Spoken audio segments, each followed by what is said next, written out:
इन agenda points पर राज्यों से सुझाव लेने के लिए, राज्यों को तैयारी का पर्याप्त समय देने के लिए एक नया प्रयोग शुरू किया गया कि इस बार नीति आयोग के साथ राज्यों के सभी प्रमुख अधिकारियों के साथ एक अच्छा सा वर्कशॉप भी हुआ इसके पूर्व, और उस चर्चा में जो पॉइंट आए उनको भी इसमें जोड़ने के लिए हमने प्रयास किया है और इसके कारण काफी सुधार और एक प्रकार से राज्यों की अपेक्षाओं को ध्यान में रखते हुए एजेंडा बना है। इस प्रक्रिया से गुजरने की वजह से इस बार गवर्निंग काउंसिल के एजेंडा पॉइंट्स बहुत स्पेसिफिक है और हमारी चर्चा को और सारगर्भित बनाएंगे। साथियों, पिछले कुछ सालों में हमने देखा है कि हमारे देश के गरीबों को एम्पावर करने की दिशा में बैंक खाते खुलने से, टीकाकरण बढ़ने से, स्वास्थ्य सुविधा बढ़ने से, मुफ्त बिजली कनेक्शन मिलने से, मुफ्त गैस कनेक्शन, मुफ्त शौचालय निर्माण की योजनाओं, उनके जीवन में, खास करके गरीबों के जीवन में एक अभूतपूर्व बदलाव नजर आ रहा है। देश में अभी हर गरीब को पक्की छत देने का अभियान भी तेज गति से चल रहा है। कुछ राज्य बहुत अच्छा परफॉर्म कर रहे हैं, कुछ राज्यों को अपनी गति बढ़ाने की आवश्यकता भी है। 2014 के बाद से देखें तो गांवों और शहरों को मिलाकर 2 करोड़ 40 लाख से ज्यादा घरों का निर्माण पूरा किया गया है। आपको मालूम है, देश के 6 शहरों में आधुनिक टेक्नोलॉजी से घरें बनाकर एक अभियान चल रहा है। एक आध महीने के भीतर भीतर नई टेक्नोलॉजी से तेजी से अच्छी क्वालिटी के मजबूत मकान बनाने की दिशा में देश के 6 शहरों में नए मॉडल तैयार होंगे। वो भी इस काम के लिए हर राज्य को ये उपयोगी होने वाला है। उसी प्रकार से पानी की कमी और प्रदूषित पानी से होने वाली बीमारी लोगों के विकास में बाधा न बने, कुपोषण की समस्याओं को वो बढ़ाए नहीं, इस दिशा में भी मिशन मोड में काम हो रहा है। जब जल जीवन मिशन शुरू होने के बाद से पिछले 18 महीनों में ही 3.5 करोड़ से भी अधिक ग्रामीण घरों को पाइप वाटर सप्लाई से जोड़ा जा चुका है। गांवों में इंटरनेट कनेक्टिविटी के लिए भारत नेट स्कीम एक बड़े बदलाव का माध्यम बन रही है। ऐसी सारी योजनाओं में जब केंद्र और राज्य सरकारें मिलकर काम करेगी तो काम की गति भी बढ़ेगी और अंतिम व्यक्ति तक उसका लाभ पहुंचना भी सुनिश्चित हो जाएगा। साथियों, इस वर्ष के बजट पर जिस तरह का एक पॉजिटिव रिस्पांस आया है, चारों तरफ से एक नई आशा का वातावरण पैदा हुआ है, उसने जता दिया है कि मूड ऑफ द नेशन क्या है। देश मन बना चुका है, देश तेजी से आगे बढ़ना चाहता है, देश अब समय नहीं गंवाना चाहता है और कुल मिलाकर के देश के मन को बनाने में देश का युवा मन बहुत बड़ी भूमिका अदा कर रहा है और तभी ये बदलावों के प्रति एक नया आकर्षण पैदा हुआ है। हमें भी ये देख कैसे देश का प्राइवेट सेक्टर देश की इस विकास यात्रा में और ज्यादा उत्साह से आगे आ रहा है। सरकार के नाते हमें इस उत्साह का, प्राइवेट सेक्टर की ऊर्जा का सम्मान भी करना है और उसे आत्मनिर्भर भारत में उतना ही अवसर भी देना है। आत्मनिर्भर भारत एक ऐसे नए भारत की तरफ कदम है जहां हर व्यक्ति, हर संस्था, हर उद्यम को अपनी पूरी क्षमताओं से आगे बढ़ने का अवसर मिले।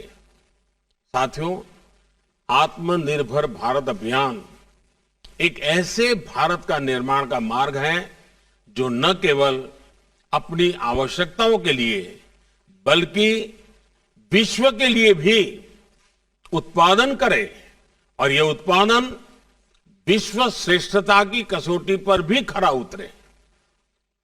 और इसलिए मैं हमेशा कहता हूं, जीरो डिफेक्ट जीरो इफेक्ट।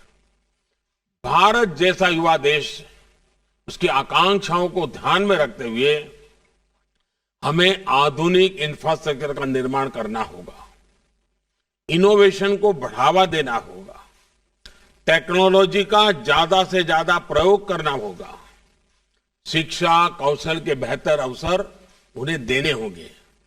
साथियों, हमें अपने बिजनेस को, एमएसएमईज को, स्टार्टअप्स को और मजबूत करने की जरूरत है।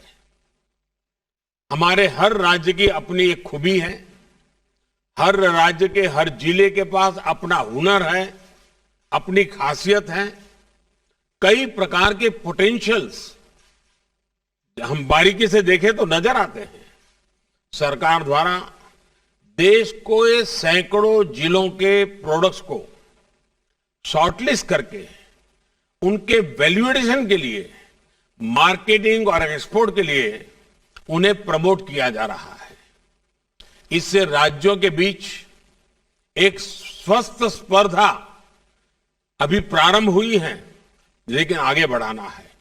कौन राज्य सबसे ज्यादा एक्सपोर्ट करता है, अधिक से अधिक प्रकार की चीजें एक्सपोर्ट करता है, अधिकतम देशों में एक्सपोर्ट करता है, अधिक से अधिक मूल्य की चीजें एक्सपोर्ट करता है, और फिर जिलों में भी ये स्पर्धा कैसे बने और हम एक्सपोर्ट पर विशेष बल हर राज्य हर जिला कैसे दे। हमें इस प्रयोग को जिलों और ब्लॉक्स के बीच भी लेकर जाना है। हमें राज्यों के संसाधनों का पूरा इस्तेमाल करना होगा। राज्यों से होने वाला एक्सपोर्ट हमें आग्रहपूर्वक, और इसका हिसाब किताब हर महीना लेना चाहिए और उसको बढ़ाना चाहिए। पॉलिसी फ्रेमवर्क और केंद्र एवं राज्यों के बीच बेहतर तालमेल भी बहुत जरूरी है। अब जैसे हमारे यहां कोस्टल स्टेट है, मत्स्य उद्योग को, ब्लू इकोनॉमी को और मछली को विदेशों में एक्सपोर्ट करने के लिए असीमित अवसर है। हमारे कोस्टल स्टेट उसके लिए क्यों न स्पेशल इनिशिएटिव ले। देखिए, इकोनॉमी को बहुत बड़ा बल मिल सकता है, हमारे फिशरमैन को बहुत बड़ा बल मिल सकता है। मैं चाहूंगा कि आप इस बात से परिचित हैं कि केंद्र सरकार ने विभिन्न सेक्टर्स के लिए एक पीएलआई स्कीम शुरू की है। ये देश में मैन्युफैक्चरिंग बढ़ाने का बेहतरीन अवसर है। राज्यों को भी इस स्कीम का पूरा लाभ लेते हुए अपने यहां ज्यादा से ज्यादा निवेश आकर्षित करना चाहिए। कॉरपोरेट टैक्स की दरें कम करने का लाभ भी राज्यों ने बढ़ चढ़कर के उठाना चाहिए। आपने ऐसी कंपनियों का संपर्क करना चाहिए कि दुनिया में इतना कम टैक्स रेट जब किया गया है तो उसका फायदा आपके राज्य को मिलना चाहिए। साथियों, इस बार के बजट में इंफ्रास्ट्रक्चर के लिए दिए गए फंड की भी काफी चर्चा हो रही है। इंफ्रास्ट्रक्चर पर होने वाला ये खर्च देश की अर्थव्यवस्था को कई स्तर पर आगे बढ़ाने का काम करेगा, रोजगार के भी बहुत अवसर पैदा करेगा। एक मल्टीपल इफेक्ट होती है इसकी। नेशनल इंफ्रास्ट्रक्चर पाइपलाइन में राज्यों का हिस्सा 40% से इसलिए 40% है, और इसलिए जरूरी है कि राज्य और केंद्र मिलकर अपने बजट को सिंक्रोनाइज करे, प्लानिंग करे और प्राथमिकताओं को तय करे। अब भारत सरकार ने अपना बजट पहले की तुलना में 1 महीना प्रीपोन किया है। राज्यों के बजट और केंद्र के बजट में बीच में 3-4 सप्ताह मिल जाते हैं, तो केंद्र के बजट के लाइट में राज्यों का बजट बनता है, तो दोनों मिलकर के एक दिशा में आगे बढ़ते हैं। और मैं चाहूंगा कि इस दिशा में भी राज्यों के बजट चर्चा करते होंगे। जिन राज्यों का बजट अभी आने वाला है वो इस काम को और प्राथमिकता पर कर सकते हैं। केंद्रीय बजट के साथ ही राज्यों का बजट भी विकास को गति देने में, राज्यों को आत्मनिर्भर बनाने में उतना ही अहम है। साथियों, 15वें वित्त आयोग में लोकल बॉडीज के आर्थिक संसाधनों में बड़ा इजाफा होने जा रहा है। स्थानीय स्तर पर गवर्नेंस में सुधार लोगों का लिए क्वालिटी ऑफ लाइफ और उनके आत्मविश्वास का आधार बनती है। इन सुधारों से मैं टेक्नोलॉजी के साथ साथ जन भागीदारी भी बहुत आवश्यक है।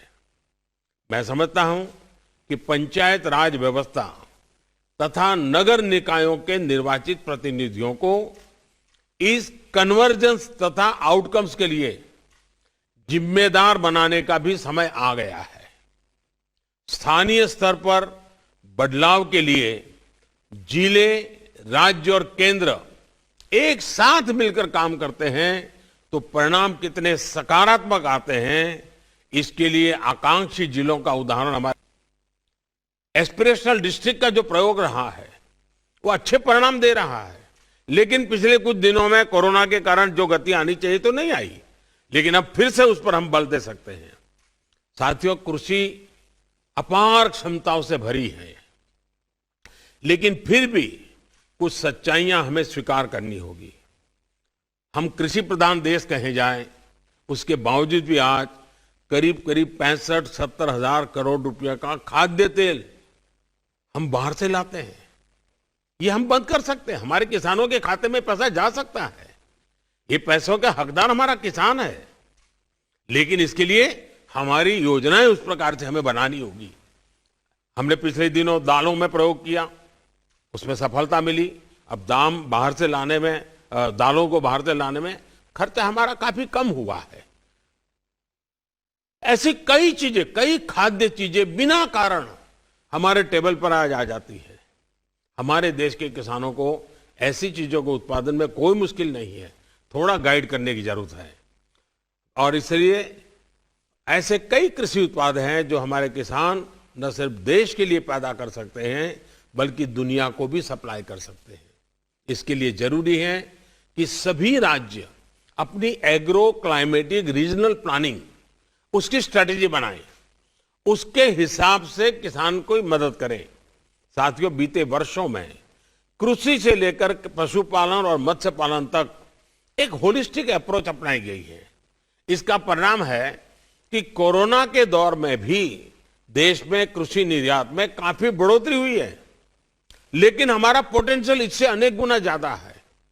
हमारे प्रोडक्ट्स का वेस्टेज कम से कम हो, इसके लिए स्टोरेज और प्रोसेसिंग पर भी ध्यान देने की जरूरत है और उसमें इन्वेस्टमेंट के लिए हमें जितने भी पोटेंशियल जहां भी है उसको जोड़ना पड़ेगा। हमें जानते हैं कि भारत साउथ ईस्ट एशिया में रॉ फिश एक्सपोर्ट करता है। जब मैंने प्रारंभ में कहा, वहां वो फिश प्रोसेस करके भारी मुनाफे और प्रोसेस प्रोडक्ट के तौर पर बेची जाती है। क्या हम सीधे प्रोसेस फिश प्रोडक्ट को बड़े पैमाने पर एक्सपोर्ट नहीं कर सकते? हमारे सभी कोस्टल स्टेट खुद अपना इनिशिएटिव लेकर के इस पूरे ग्लोबल मार्केट को ऊपर अपना प्रभाव पैदा नहीं कर सकते हैं? ऐसी स्थिति कई और क्षेत्रों, कई और प्रोडक्ट्स के साथ है।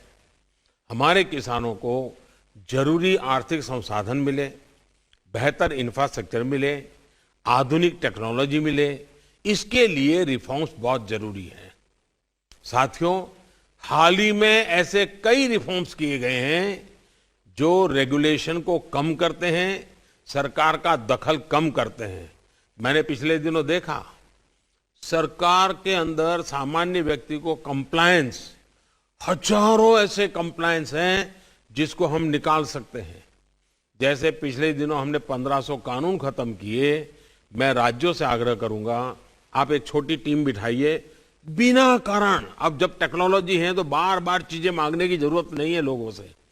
ये कंप्लायंस का बर्डन देश के नागरिक के सर पर से हम कम करें, राज्य आगे आए। मैंने भी भारत सरकार में कहा है और हमारे कैबिनेट सेक्रेटरी उसके पीछे लगे हुए हैं, कंप्लायंस की संख्या जितनी कम हो करनी है। ये भी ईज ऑफ लिविंग के लिए बहुत जरूरी है। उसी प्रकार से साथियों, युवाओं को अपना सामर्थ्य खुलकर दिखाने का भी हमें मौका देना होगा।